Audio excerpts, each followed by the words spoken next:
So what a strange week it's been following the Brexit vote here in the UK. Seems like political institutions have gone into total and utter meltdown. The Prime Minister resigns, triggering a leadership election within the Conservative Party. Labour MPs see an opportunity of the Brexit vote to try and get rid of Jeremy Corbyn, the Labour leader, which they've been trying to do ever since he first got elected. And we've seen something like 40 or 50 shadow ministers resign and say they've got no confidence and can't work with Corbyn. I mean, I've never known anything like it. Quite unbelievable. And despite all that, he said he's sticking, remaining.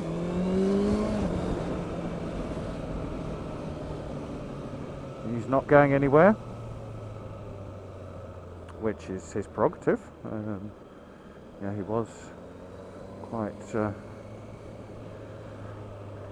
strongly elected by the wider Labour Party membership. But at the same time, after talk of, oh yes, there's going to be a leadership challenge, and the one person, Andrew Eagle, who was going to challenge him, has now said, I'm not going to challenge him. So as it stands at the moment, nobody is challenging him. So everyone's resigned, no one wants him in the Labour Parliamentary Party, him as the leader, but yet no one will step up and challenge him. It's a complete and utter farce. And it means at the moment that the current government has got no effective scrutiny or opposition against it. And that is really bad, really, really bad for our democracy. You've got to have decent opposition to take the government on. So, on the government side of things, David Cameron has resigned. So David Cameron is still Prime Minister at the moment, but says he will go as soon as the Conservative Party elects a new leader, which apparently is meant to be by the 3rd of September. So that has sparked all sorts of shenanigans within the Conservative Party. People vying left, right and centre. You know, people, will they stand, won't they stand?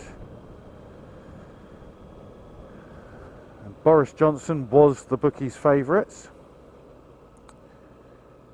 And supposedly had Michael Gove, who used to be the Secretary of State for Education, and completely cocked that up. And then in a quite remarkable move yesterday, Michael Gove, having said that he would support Boris, all of a sudden announces that actually he's going to stand.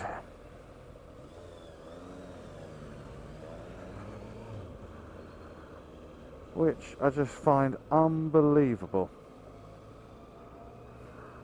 Yeah, Michael Gove has been asked on numerous occasions, will he be stand as leader, does he want to be Prime Minister, and he has said himself personally that he would be happy to sign something in his own blood that he didn't want to. He had no desire to be Prime Minister, that he didn't think he had the necessary skills to be Prime Minister.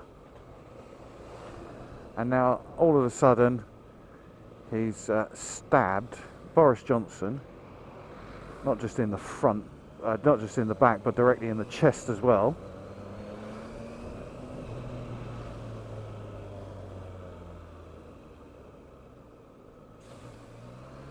And is one of the candidates, which meant that Boris Johnson announced that he wasn't going to stand. And do you know what? It stinks. of a stitch-up within the Tory party. Yeah, it's well known Cameron and Gove were supposedly friends, despite the fact of them being on other sides of the fence when it comes to the EU vote. That Cameron doesn't like Boris, that there's a number of people within the party that don't like Boris, and this just looks like a stitch-up to stop him. So who are we going to end up with as our next Prime Minister? Well, it's going to be a Conservative politician. Seems a bit weird, but it's just the way it works. You know, Conservatives are in government, they'll elect a leader, and whoever their leader is will automatically become Prime Minister.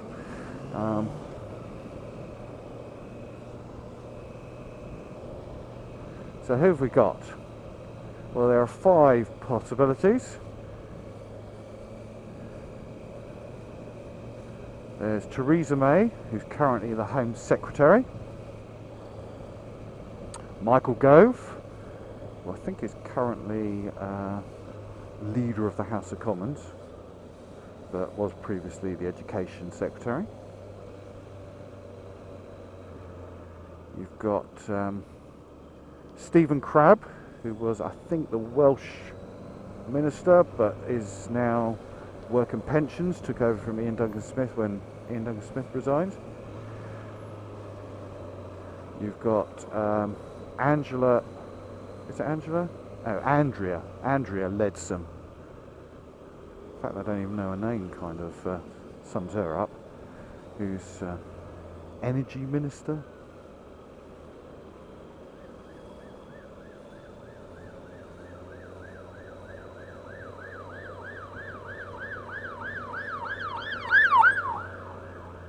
And you've got Liam Fox, Dr. Liam Fox. So those are the 5.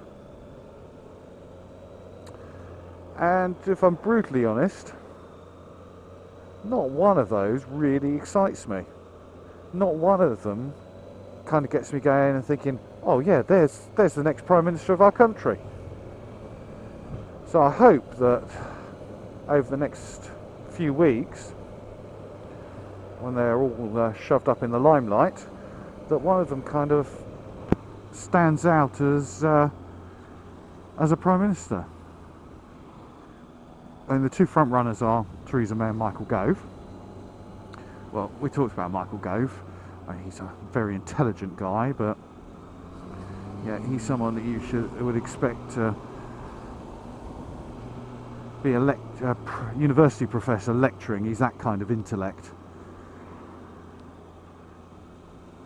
But he supposedly has knifed his close friend David Cameron by strongly campaigning the opposite, to leave the EU, and ultimately cost his friend Cameron his job.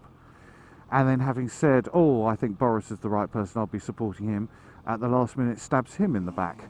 So if he's done that to both Boris and also his supposed friend, do we really want someone as slimy as that, with as little integrity as that, being Prime Minister? Theresa May. Yeah, she's been the Home Secretary for a long time, one of the longest serving Home Secretaries. You know, normally Home Secretary is a graveyard for your political career, but she survived there. 6 years now, something like that. But yeah, I'm sure she's a lovely lady, but she just comes across as no charisma and so cold. I mean, she's colder than a rotting corpse that's been left in a deep freeze for 4 weeks.